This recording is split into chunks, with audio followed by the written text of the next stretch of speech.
Hey y'all, how's everybody doing out there? It's Dave from Flash Dance DJ and Production Services. Welcome to Tech Tick Wednesday. So today, as you can see, well, I say as you can see because I'm used to being in my workspace. I actually have Waves SuperRack Performer. Here we are on part 4, of Waves SuperRack Performer, going through what I'm doing. So after the response of the video of a couple weeks ago, I think it's 2 videos back, it was such a big hit and big response on it that people wanted to learn about it. So here's where the part we're at. I started with the vocals last week.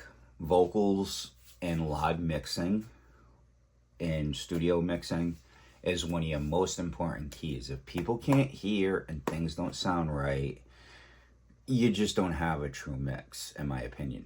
So I am going to go through my drums, meaning the tubs, and then the cymbals, okay? Because as much as, yes, the console does a lot of work for me. That's where my base is of everything. And I like to refer to my mixes as making a cake. The reason why is because you take different things that you do and you're mixing them together like a cake. And you're taking all these different ingredients. So you could think of the EQ as eggs. You could think of the compressor as flour. You could think of the gate as vanilla extract, let's say, or whatever you're using to flavor the cake. And then you bake that, and obviously you're going to frost it. And frosting it could be your volume, let's say. And then for that something that's just you, inherently in you when you're making this cake, you add something, whatever it might be. Maybe you add chocolate chips, maybe you add blueberries, whatever it could be. That's where Waves comes in. That's what that does for me. So what I'm gonna do is I am gonna slowly pan you over and let you see Waves SuperRack, and I'll show you a generic input list. So I'm using the one from the Jetty from last week. It was a band called Cold Hard Cash, which is a punk Johnny Cash tribute. Awesome band. You know, high energy, nonstop. And for me, the way I have things set up actually brought to life things that you wouldn't expect, like the kick drum, for example. To me, as much as I use things that I've already worked with other bands on, things came alive within that kick drum. I find I get so amazed sometimes because you get so used to, when you work with the same bands all the time, you hear the same notes, you hear the same tonal qualities, you hear all these same things, and then when you go work with somebody else, it's like, whoa, okay, that's exactly, I didn't expect that, and it sounds that much a little bit better. So, all right, let's change views here. All right. Let's tip you down a little bit more and zoom in. Okay. So now you should be able to see my screen pretty well. So basically, this is an overview as if you were over my shoulder behind me. Okay, so as you can see here, I'm going to explain my layout and why I've chosen to do what I do.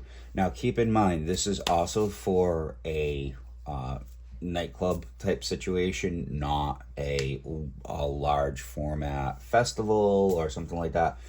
I mic my drums the same way, if I can, all the time. Okay, so what I mean by that is I typically do a kick in, a kick out, a snare top, a snare bottom, hi-hats, rack one, however many racks there are. I like to, hopefully I get the input list ahead of time. I have 2 or 3 different templates built in, and what I do is, say I'm doing a 6-band festival, I like to build within a preset what's active, what's not active, what my inputs are. So like if I say I'm doing a metal show, for example, and prime example, Black Easter, a couple weeks ago, I had one band that was gonna have 3 rack toms and 1 floor tom, and then I had another band that had 2 rack toms, 2 floor toms.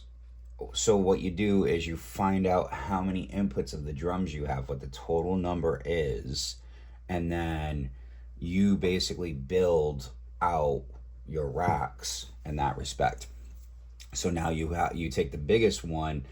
That doesn't necessarily become number 1, but that just gives you your idea. Okay, so then you get so this particular show was 2 racks, 2 floor toms, a ride. Okay, now if I'm doing an outdoor festival or a larger venue, or if the band uses overheads for in-ears, they get added too. Only because I don't know if I'm going to be mixing them or adding them. So, all right, so let's specifically go in. So the settings on each one's going to be a little bit different, obviously. A lot of my stuff is based on 2 or 3 different people. One is Chris Lord Algae. He's mixed anything that you can think of that's been on the radio in the last, I'd say 20 years at least, if not 30, maybe even 40 years. He's been mixing for a really long time, and I like a lot of his sounds. And you have to also sit down and play with these. You can't just say, oh, I'm going to try SuperRack and take it out live. You can, but the problem is this. If you don't try it at home on your own sound system or in a studio environment, you can't hear what's really going on. So, with that said, we're going to look at my kick drum channel. Okay, so this is my kick in. So, this is the SSL channel.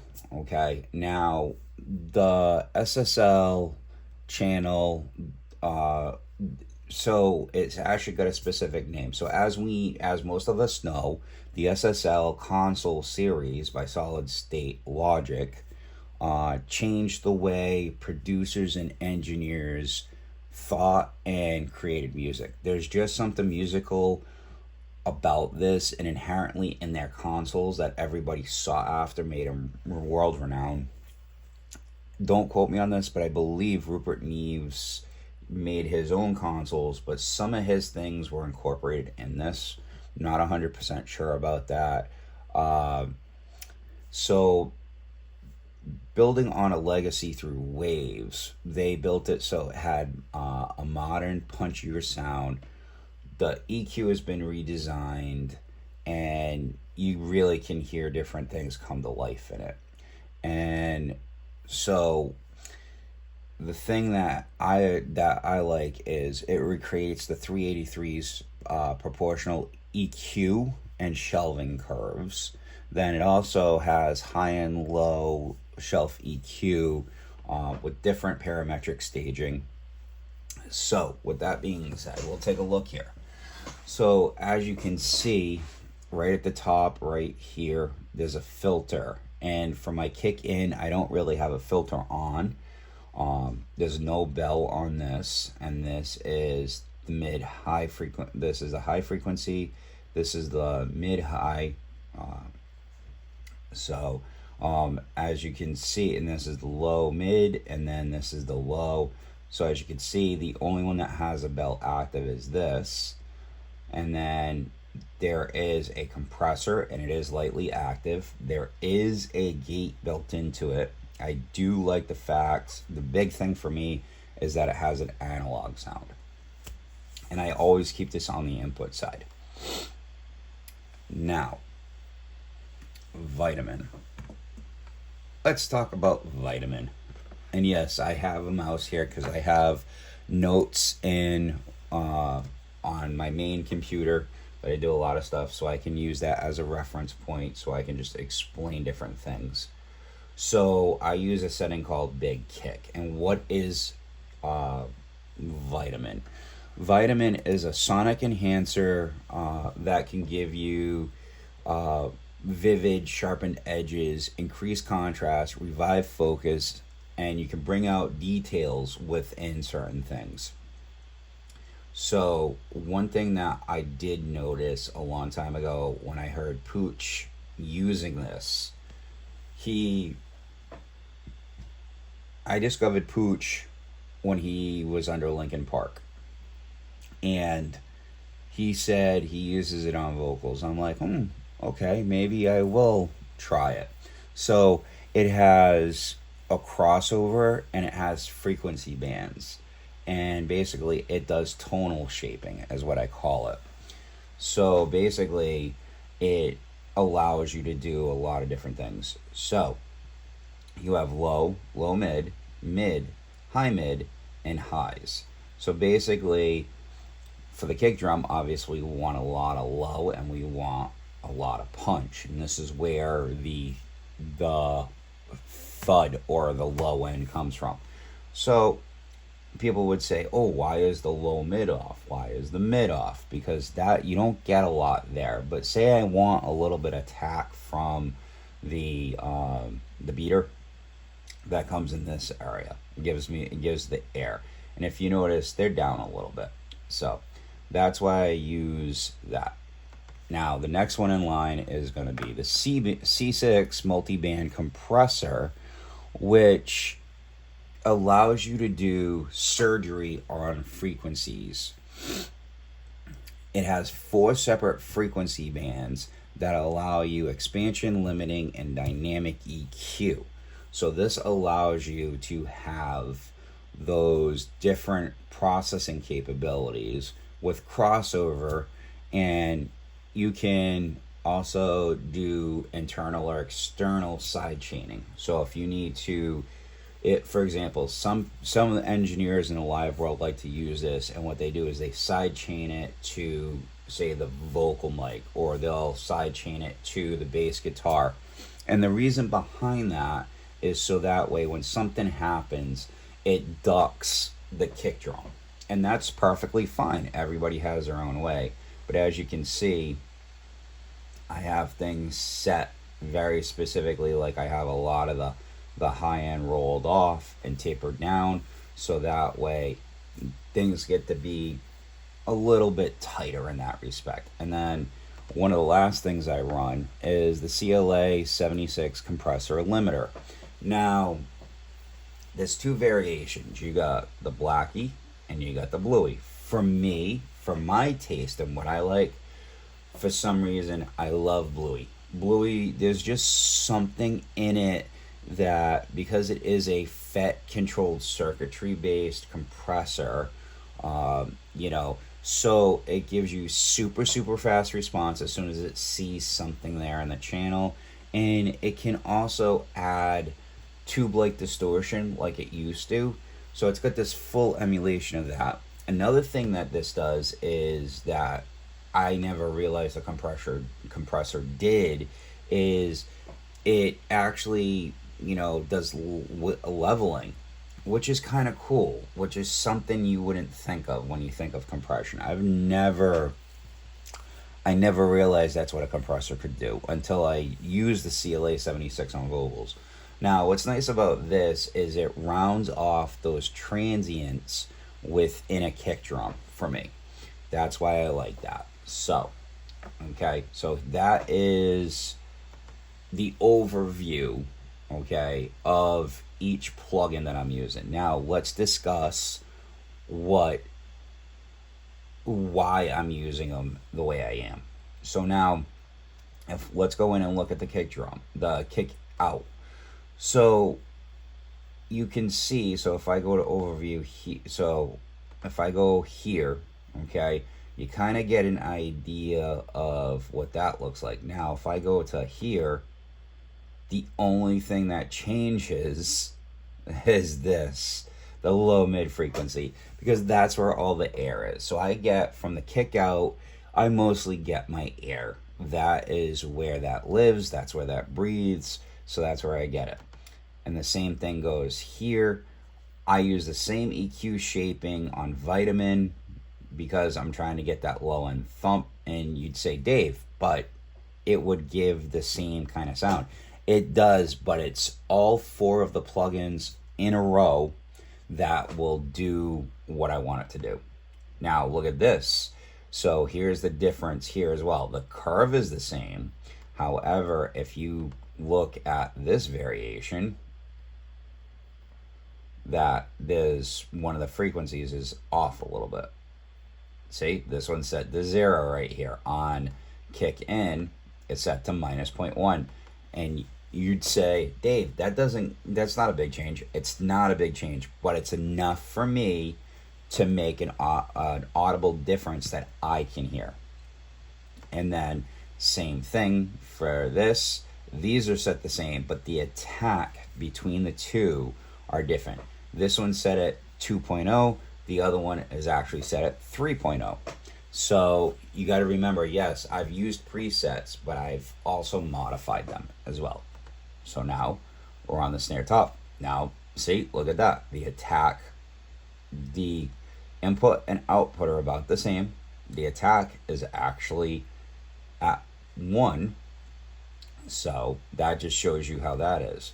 And look at the difference from my snare top.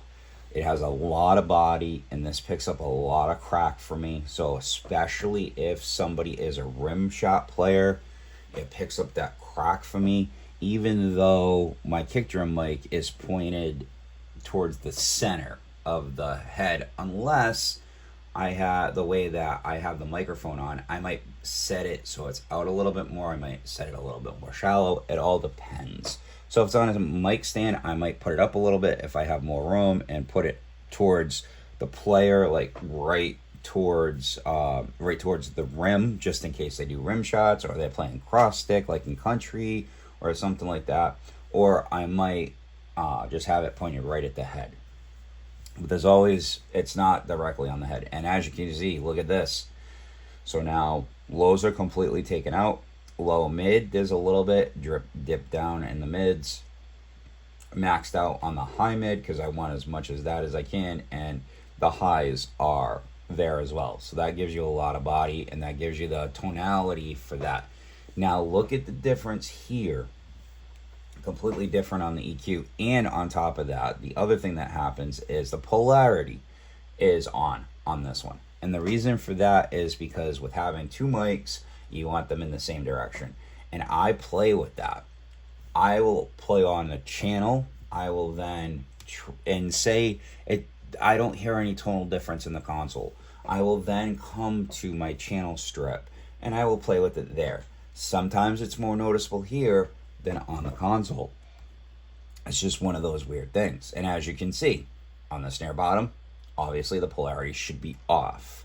And as you can see, it's more of the high frequency is rolled off. It's actually added to give you a little bit more body to it. And the thing is, if you notice, a lot of my EQs look a lot of the same, but that's because I like the way that it just adds something into that particular channel. Like look at what's going on here. I have this set up based upon a snare remove toms. So a lot of times in live sound, your toms will sneak into your snare drum, sometimes in your kick drum, things like that. When you take a live multi-track and you bring it back into a studio environment and you listen to it and you solo something out to EQ it and do things, you'll end up hearing artifacts inside of another instrument that you're like, I didn't expect that to be in there. And then once again, I've got the compressor. So now the one that we're gonna look at that's gonna blow your mind. So I use the hi-hat. I do use it on the hi-hat, and the difference is I don't need a compressor on hi-hats or on my ride. So let's take a look here. So as you can see, low mid is still in there a little bit. you've got, but look at where the frequency point is in kilohertz. It's at 2.5. And then every single one has the analog on that. I can say there is a gate active, but I use it here. And as you can see, there's no bell here, but there is a bell in the high frequency because you want a nice curvature to it. There is a filter on in this one.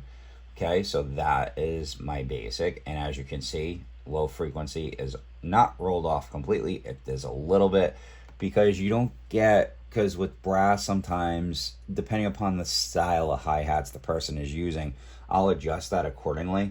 Because, yeah, sure, you get the tss, tss, tss, tss kind of sounds, but sometimes if they hit it lower in the stick, instead of hitting it with the tip, they're further down in the body, they might get a more of a body sound out of it. So sometimes I like that, depending upon the style of music they're doing. And as you can see here, my mid, my low mid, and my low is completely cut out. And then high mid is raised up. And then my highs are almost maxed out. Because I don't want it to be ear piercing. But yeah, I want some nice tonal shaping in there just to bring it out a little bit so it stands out in the mix. And then C6 to really round it off. I really don't want any lows, so with this, what's awesome about using the C6, which as I just said, is a multiband compressor and tonal shaping device. So get rid of a lot of the low end starting off just around 500, dip that off, and then right around here you got the 1K mark, which is dipped down about minus 6.7. And then, so now I have a little bit of shaping here. So now with this, it's at minus 9.4. And then at, let's see, where are we at? So on that, we are at 4,000, so 4K, a little bit over that. And then for the highs, let's see, actually on the highs, I think it's 1.6 and then 8.7. And as you can see here, I have this boosted up. So it all depends how and what you need. Now, the one that I love is Ride. There's something about everything with this that gives you a lot of sound, a lot of body, especially if you have somebody who's a nuance player, that they're playing the bell a lot, things like that. So as you can see, the low frequency is just neutral. There's nothing going on there because sometimes you pick up some of the floor toms in this mic. So I don't like to cut all the lows completely out. And then as you can see, low mid is cut down a little bit, and then high mid is not boosted, but it's there. I'm sorry about that. Not that I'm tired. I actually woke up and and I rolled out of bed and I did this, and I'm just doing this. So I want to apologize about that. Hopefully that you can see that this is real first thing in the morning. Also, you can see here, high frequency, the bell is on, and it's about 0.9 on it. So that sometimes it pops up and it tells us, and it's at 9.0. Okay, the gate is on. I do like that because sometimes, even though yes, it's picking up the floor tom, it doesn't totally open this up. So it can get triggered and open up and pick up drums. It's perfectly fine. I have no issue with that. And I use an overhead setting on this. So totally different EQ than what people would think. So I have my low completely cut. I'm at 13.9 on the meter, on the scale here for the low mid. Off on the mid range. And then I'm up at about 22.2 on the mid high or high mid. And then on the highs, I'm up around 3.6. Now with the bell, that's usually mid-ranging frequencies. So I have that set to 2594, so that's 2.5K. And it really works well. When they're using the body of the stick on that bell, it brings it out in the mix for me. And then here is my C6, which is the multiband, as we know, which gives us compression, gives us a little tonal shaping, things like that. So as you can see here on the low end, which is at around 29 hertz, that is ducked down quite a bit. Then here is our lows, which is around 151.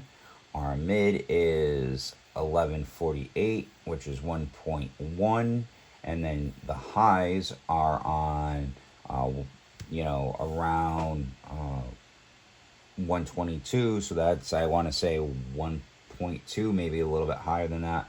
And each one of these are set specifically to a ride, so it gives a lot of cut, a lot of clarity. So that's how that is. And then, so it's basically a lot of touch and go with each one of these. You have to set them. So as you can see with this, it's, so look at how this is, and look at how this is cut. It's amazing what these couple of plugins really can do. And then Vitamin, same thing. I'm using an overhead setting on this. However, I'll adjust this or this, which is the high or the high mid, and that will give me my tonal shaping. And then on the C6, it's almost exactly the same thing. I want not the harshness, but the brightness of the ride to come out, and I'll adjust these very slightly, not much. And the thing that I find sometimes, excuse me, sorry about that.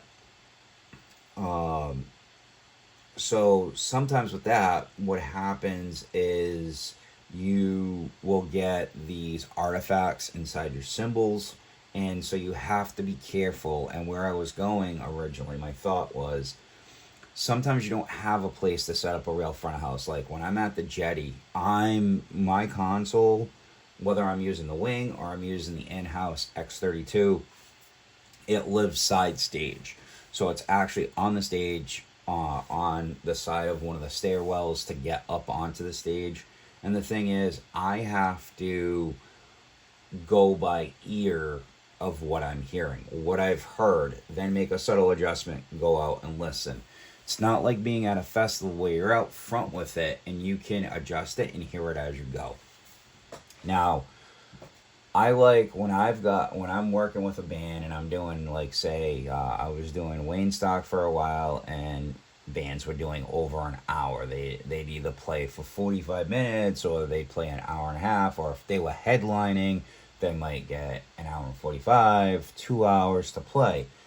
That gives me plenty of time to dial this in. So, like, a lot of times what I do is I get my monitors all set and I'm using a bass line for everything. Then as they're playing songs, I focus, like, so if you kind of know the style of music, like the last Wayne Stock I did, he had a Motley Crue tribute headline it. So knowing that it was Motley Crue, I was able to go in and select specific things within this. And then when they came up and they started playing when they started their first song, which is the old school Shout at the Devil, I was able to tonal shape what the drums were going to sound like. Bass and guitar, didn't have to really do anything to them, but the drums, I totally tonal shaped them. Like, he had 2 kick drums, and it's just one of those things. Each one sounds a little bit different, so I had to tonal shape them, not so they were matched, but so they brought out their own characteristics. So when he went into a double run using both pedals, you could actually hear them standing out on their own, but give you that attack and push that you want. So let's turn the camera back this way. All right. And I know it's zoomed in, so I'm trying to back up a little bit here just so that way I'm in full frame. So with that being said, I hope you enjoyed this dive into my drums, into what I use in Wave SuperRack Performer. I appreciate everybody out there tuning in to all these wonderful videos. As I've said in the last couple of videos, if you feel like there's anything specific you want me to dive into, please down below leave a comment, message me. I'm on all social medias, Instagram, Facebook, YouTube. Those are the primary ones that I use. So let me know if there's something. Once I finish up these videos, so like next week, let me take a look here. So next week's tech tip, I will dig into my bass guitar, and I will talk in depth about what I do for my bass, which is a little bit different than most. That you gotta watch that video. It's gonna be a little bit different because from the start I do something different than what most people do, and I have a reason behind that. And when you find that out, yeah, I think you'll understand it. So with that being said, I'm gonna say, treat everyone as you want to be treated, and also don't forget, learn one thing every day. Don't forget to like, subscribe, and turn those notifications on so you get notified when videos like this drop. And I will see everyone on Monday with a gig log. See you then.